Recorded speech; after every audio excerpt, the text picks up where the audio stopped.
안녕하세요, 메딕입니다. 여름철이라서 더 바빠지는데 일하시는 분들 다들 고생이 많으실 것 같아요. 여기 미국은 지금 또 혼란 상태인데요. 뉴스에서도 보신 분들이 계시겠지만 지금 여기 경찰 과잉 진압 문제로 흑인 사망 사건이 있었죠. 이 사건으로 여러 도시에서 항의 시위가 시작이 되었고, 이게 처음 의도와는 여러모로 변질이 되어서 야간에는 범죄 사고가 잇따르고 있습니다. 때를 지어서 시위를 하는 소란을 틈타서 가게 절도, 차량 파손, 그리고 건물을 방화하는 사람들까지 많아져서 많은 소상인분들이나 무고한 시민들까지 피해를 보고 있습니다. 퍼스트 리스펀더 중 경찰관들은 이 사태로 이런 더욱 증오에 타깃이 되고 있죠. 때문에 지금 경계 수위가 최고치에 달하고 있는데요. 경찰분들을 포함해서 구급대원들도 위험에 노출이 되고 있습니다. 정상적인 사람들이라면 구급차와 경찰차 정도는 구분을 할 수 있겠지만, 지금 흑인 인권과는 아무런 상관없이 가게들을 약탈하고 이런 범죄를 저지르는 사람들의 부류는 솔직히 구급차를 강탈해도 이상할 게 없네요. 아직 기사로는 나오지 않았지만 구급차 안 물품을 도난당하거나 또 시위 현장에서 공격을 당할 뻔한 구급팀들도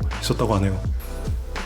다행히 다치거나 한 분들은 없다고 하네요. 어쨌든 지금 시위를 가장한 폭동들이 일어나는 이런 쇼핑몰 주위나 중심가로 출동을 나갈 시 안전에 조금 더 각별히 주의를 하고 있는 편이에요. 오늘 제가 이야기해 볼 주제도 이 현장 안전 관리에 대한 주제인데요. 구급대원이 현장 전후로 가장 중요하게 수행을 해야 되는 부분이 이 안전 관리인데요. 팀원 중 한 명이라도 부상이나 위험한 상황에 빠지게 된다면 제대로 환자 평가를 수행할 수도 없을 뿐더러 구급대원 개인의 건강을 위협하게 됩니다. 일단 안전관리의 기본적인 개념을 생각하시면 현장에서 발생할 수 있는 여러 종류의 사고나 위험 요소를 미리 예방하고, 또 환자 평가 시에도 현장 상황에 따라 지속적으로 주의를 하는 것입니다. 이런 요소들은 교통사고 현장부터 감염 질병이 있는 환자, 사람이 밀집된 곳, 또 이송 중 폭력적으로 변하는 환자 등등 또 여러 케이스가 있죠. 이 중 특별히 오늘은 구급 현장에서 발생할 수 있는 폭력, 바이오렌스에 대한 것을 좀 이야기해 보겠습니다. 폭력, 폭행은 사전에 대비를 하고 예방을 하는 것이 좋겠지만 뜻밖의 경우 환자 혹은 주변인들에게 공격을 받는 일이 적지 않게 있습니다.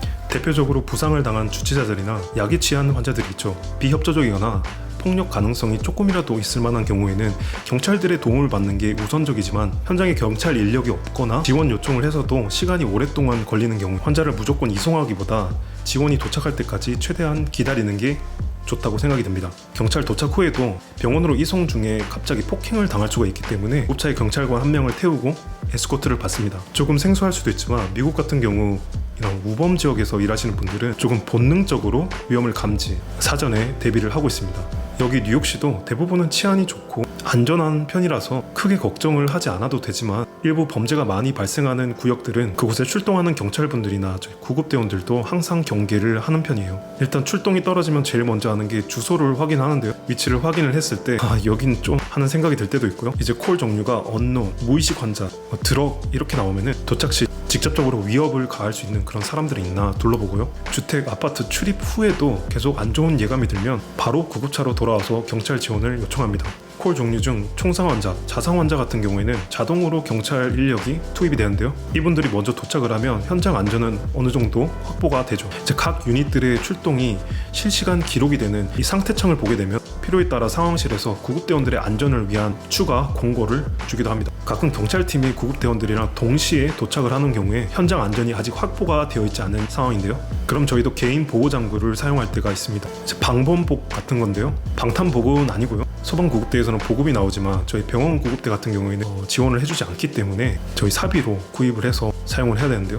방탄 판넬을 착용하지 않고 이 디폴트 같은 상태의 조끼를 사용하게 되면 이게 칼 같은 도검률은 어느 정도 방어가 되지만 총탄을 막아낼 수는 없죠. 사실 그렇게 자주 사용하지도 않는데 이걸 돈 주고 사야 되나 하는 생각도 있습니다. 이제 흔치 않은 건이지만 바리케이트 환자라고 분류를 한 신고는 경찰관들도 현장에, 즉 환자가 있는 그 장소에 진입을 하지 못한 상태이고요. 환자가 건물, 주택 혹은 자기 방에서 정신질환에 관한 문제 등으로 난동을 부리거나 권총 같은 이런 화기류 소지 가능성이 있는 경우입니다. 이럴 시 저희 구급차가 도착을 하기 전 사이렌과 경광등을 모두 끄고 들어가야 되는 상황도 생겨요. 사이렌 소리나 불빛이 이런 불안정한 상태의 환자를 더욱더 자극을 시킬 수 있기 때문이에요. 이런 식으로 제가 일하고 있는 곳에도 상황 인지, 주변 상황을 인지하는 시츄에이셔널 어웨어네스가 필요한 환경들이 많습니다.